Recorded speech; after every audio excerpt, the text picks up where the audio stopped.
శుక్లాం బ్రహ్మ విచారసార పరమామాద్యాం జగద్వ్యాపినీం వీణా పుస్తకధారిణీం అపయదాం జాడ్యాంధకారాపహాం హస్తే స్ఫాటికమాలికాం విదదతీం పద్మాసనే సంస్థితాం వందే తాం పరమేశ్వరీం భగవతీం బుద్ధిప్రదాం శారదాం. శ్రీ మహాగణాధిపతయే నమః. శ్రీ మహాసరస్వత్యై నమః. శ్రీ గురుభ్యో నమః.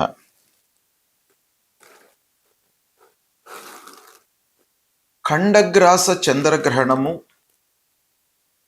28 ఆగస్టు 2026 శ్రావణ శుక్ల పూర్ణిమ శుక్రవారం రోజున సంభవిస్తుంది. ఈ గ్రహణము శతభిష నక్షత్రం కుంభరాశిలో సంభవిస్తుంది. ఇది ఖగోళ శాస్త్రపరంగా మనం చూసినట్టయితే పాక్షిక చంద్రగ్రహణము, అంటే పార్షియల్ ఎక్లిప్స్ అన్నమాట. ఈ గ్రహణము భారతదేశంలో కనబడడం లేదు కనుక గ్రహణానికి సంబంధించినటువంటి విధి విధానాలను మనము భారతదేశంలో ఉన్నటువంటి వాళ్ళము ఆచరించవలసినటువంటి అవసరం లేదు.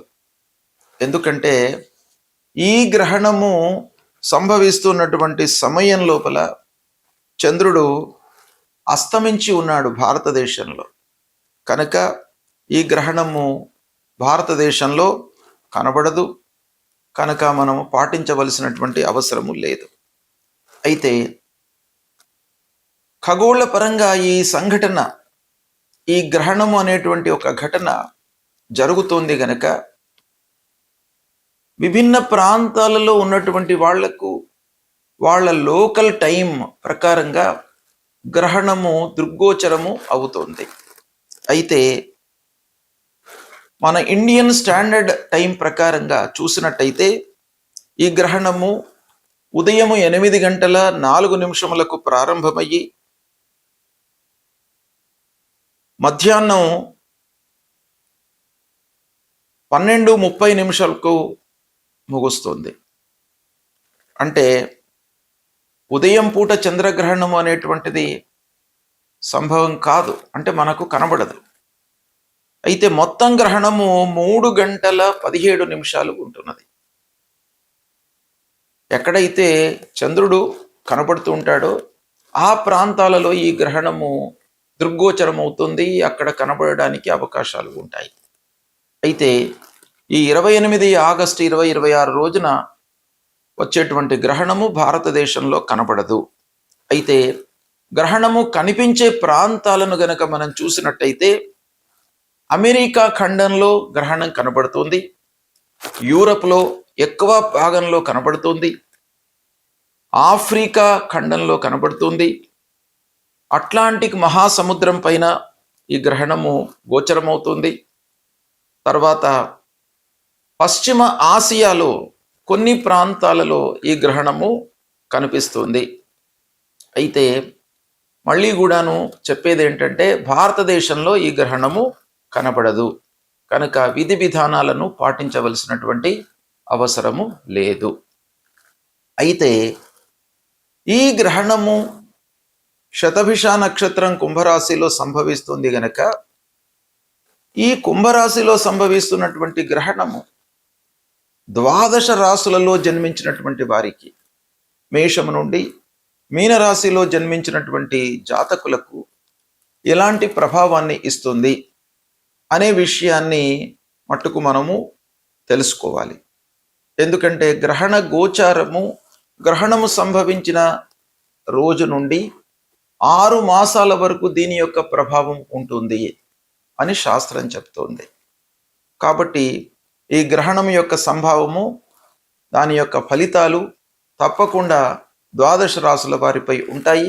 అవి ఎలా ఉన్నాయి, ఏం జాగ్రత్తలు తీసుకోవాలి, ఎలాంటి విషయాలపై ప్రభావం చూపిస్తుంది అనేటువంటి విషయాన్ని మనం తెలుసుకుందాం. సింహరాశి వారికి గ్రహణ గోచారం ఎలా ఉందో తెలుసుకుందాం.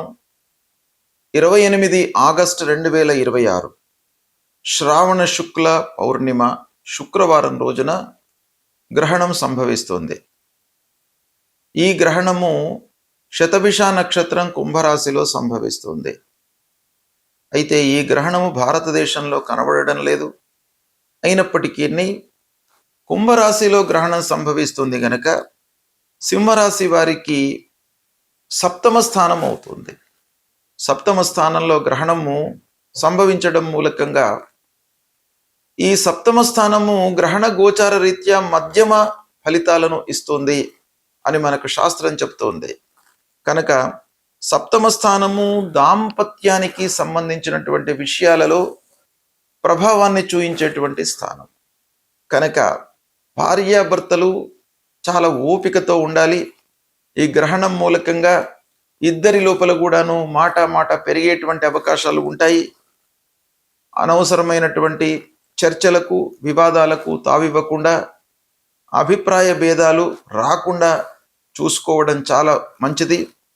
ఇకపోతే అవగాహన అనేటువంటిది చాలా అవసరం. వ్యాపారస్తులు కూడాను పార్ట్నర్స్తో చాలా జాగ్రత్తగా ఉండాలి. కోపాన్ని తగ్గించుకోవడము, తొందరపాటు నిర్ణయాలకు దూరంగా ఉండడము, ఆర్థిక పరమైనటువంటి ఒప్పందాలు వాయిదా వేసుకోవడము చాలా మంచిది. ఇక కోర్టు వ్యవహారాలలో కొంత ఆలస్యంగా మీకు ఫలితాలు ఉంటాయి. కుటుంబం లోపల ప్రశాంతంగా ఉండడానికై మీరు ప్రాధాన్యత ఇవ్వండి. ఆరోగ్యము నిలకడగానే ఉంటుంది. వ్యాపార సంబంధాలు మెరుగుపడతాయి. పూర్వంతో చూచినట్టయితే ఓపిక చాలా అవసరము. ఈ సమయంలో మాటలను ముఖ్యంగా మీరు తక్కువ మోతాదులో మాట్లాడడము, ఎదుటి వాళ్ళు చెప్పింది బాగా విని అర్థం చేసుకోవడానికి ప్రాధాన్యత ఇచ్చినట్టయితే చాలా విషయాలలో మీరు మంచి ఫలితాలను పొందుతారు. పెద్దల యొక్క ఆశీస్సులు ముఖ్యంగా మీకు ఈ సమయంలో కలుగుతాయి. వాళ్ళ యొక్క సూచనలకు ప్రాధాన్యత ఇవ్వండి.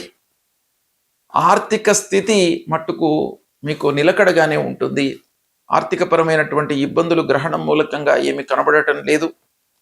ఓవరాల్గా చూసినట్టయితే సింహరాశి వారికి గ్రహణం మూలకంగా శుభ ఫలితాలు పరిమితంగా ఉన్నప్పటికీ సంతృప్తి అనేటువంటిది మీకు కలిగే సూచనలు బాగా కనబడుతున్నాయి. దీన్ని సద్వినియోగపరచుకోండి. పాక్షిక చంద్రగ్రహణము శ్రావణ శుక్ల పౌర్ణిమ శుక్రవారం 28/8/2026 రోజున శతభిష నక్షత్రం కుంభరాశిలో సంభవిస్తుంది. అయితే భారతదేశంలో ఇది దృగ్గోచరం కాదు కనుక విధి విధానాలను మనము పాటించవలసినటువంటి అవసరం లేదు. ధర్మశాస్త్రం ప్రకారంగా మనకు కంటికి గ్రహణము కనబడితేనే మన సాంప్రదాయం ప్రకారంగా శాస్త్రాలలో చెప్పినటువంటి నియమాలను పాటించాలి. కాబట్టి మనము ఈ గ్రహణం కనబడడం లేదు కనుక దానాలు కానివ్వండి, నదీ స్నానాలు కానివ్వండి, హోమాలు కానివ్వండి, జపాలు కానివ్వండి, గురుముఖత మనకు బోధించినటువంటి మంత్రాలు కానివ్వండి, ఇవన్నీ కూడాను నిత్యం చేసుకోవడంలో తప్పులేదు. కానీ గ్రహణానికి ప్రత్యేకంగా కొన్ని చెప్పబడి ఉన్నాయి కాబట్టి దృగ్గోచరం లేనప్పుడు ఇవి పాటించవలసినటువంటి అవసరం లేదు. అయితే గోచార ఫలితాలు అంటే గ్రహణం సంభవిస్తున్నటువంటి రాశి నక్షత్రం ప్రకారంగా కొన్ని రాశులలో జన్మించినటువంటి వారికి అధమ ఫలితాలు ఉంటాయి. అంటే ప్రతికూలమైనటువంటి ఫలితాలు రాబోయే 6 మాసాల వరకు ఉంటాయి అని మనకు శాస్త్రం చెప్తుంది. వాటిలో ముఖ్యంగా మన జన్మరాశి నుండి జన్మస్థానంలో, ద్వాదశ స్థానంలో, అష్టమ స్థానంలో, అర్ధాష్టమ స్థానంలో గ్రహణము సంభవించినట్టయితే ఫలితాలు ప్రతికూలంగా ఉంటాయి. కాబట్టి వీళ్ళు ప్రత్యేకంగా గ్రహణానికి సంబంధించినటువంటి పరిహారాలు చేసుకోవాలి. ముఖ్యంగా రాహువుకు సంబంధించినటువంటి పరిహారాలు. అధిష్టాన దేవత అమ్మవారిని పూజించడము, నాగదేవాలయానికి వెళ్ళడము, గ్రహణానంతరము శివారాధన చేయడము, ఇవి చేయడం మూలకంగా మీకు గ్రహణంతో ఏవైతే దుష్ప్రభావాలు ఉన్నాయో వాటి నుండి విముక్తులవుతారు. ముఖ్యంగా గురువు ఉపదేశించినటువంటి మంత్రాలను మీరు గ్రహణం తర్వాత ఈ దుస్థానాలలో సంభవించినటువంటి వాళ్ళు ప్రత్యేకంగా పారాయణాలు చేసుకోండి, జపం చేసుకోండి. తప్పకుండా మీకు మంచి ఫలితాలు కలుగుతాయి. శుభం.